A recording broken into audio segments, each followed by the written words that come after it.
കാരണം ഒരു മൈഗ്രെയിൻ ഒരു സ്റ്റഡി ഉണ്ട് മൈഗ്രെയിനെ കുറിച്ച്. ഒരു 70% ഓഫ് മൈഗ്രെയിൻ പേഷ്യൻസ് ലേഡീസ് അവർ പറയുന്നത് എനിക്ക് മാരേജ് വേണ്ടെന്നാണ്. മാരീഡ് ആയാൽ പോലും അവർ പറയണു വേണ്ടായിരുന്നു എന്നാണ് പറയുന്നത്.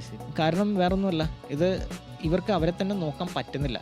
പിന്നെ എങ്ങനെയാണ് ഞാനൊരു കുടുംബജീവിതത്തിലോട്ട് എടുത്ത് കയറുന്നത്? I cannot handle my self. പിന്നെ വാട്ട് അബൌട്ട് അതേഴ്സ് എന്ന് പറഞ്ഞൊരു ക്വസ്റ്റ്യൻ വരില്ല അവിടെ, പറ്റില്ല. അപ്പോൾ this is the reality of life. ഇതിപ്പോൾ നമ്മുടെ ചുറ്റുവട്ടത്തും നമ്മുടെ സൊസൈറ്റിയിലും സ്ഥിരം കണ്ടുവരുന്നൊരു കാര്യമാണിത്. അപ്പോൾ ആൻറ്റിക്ക് ഇങ്ങനെ she is also not married. Aunty കല്യാണം കഴിച്ചില്ല. പിന്നെ അപ്പോൾ ഞാൻ എൻ്റെ മെൻറ്ററിൻ്റെ കേസസ് കണ്ടപ്പോൾ ഞാൻ വിചാരിച്ചു ചിലപ്പോൾ ആൻറ്റിക്ക് ഈ പ്രശ്നമാവോ എന്ന് പറഞ്ഞിട്ട് ആൻറ്റിയെ കൊണ്ട് കാണിച്ചു. അപ്പോൾ അതിൻ്റെ ട്രീറ്റ്മെൻറ്റും കാര്യങ്ങളും ചെയ്തു. നല്ല ചേഞ്ച് ആയിരുന്നു. ആണോ? ഒരു മരുന്നുമില്ല. The best thing about neuromuscular dentistry is ഇതിൽ മെഡിസിൻസിൻ്റെ ഇൻവോൾവ്മെൻറ്റ് വളരെ കുറവാണ്. ആൻഡ് ഇറ്റ്സ് മോർ ഓഫ് ഒരു ഡെൻറ്റൽ അല്ലെങ്കിൽ ഒരു ബയോമെക്കാനിക്കൽ കറക്ഷനാണ് കൂടുതൽ വരുന്നത്. നമ്മൾ സർജിക്കലായിട്ട് ഒന്നും ചെയ്യുന്നില്ല. ഇഞ്ചെക്ഷൻസ് ഇല്ല, മെഡിസിൻസ് ഇല്ല, just bio mechanics, human bio മെക്കാനിക്സിൽ ബേസ് ചെയ്തിട്ടുള്ള കാര്യങ്ങളാണ്.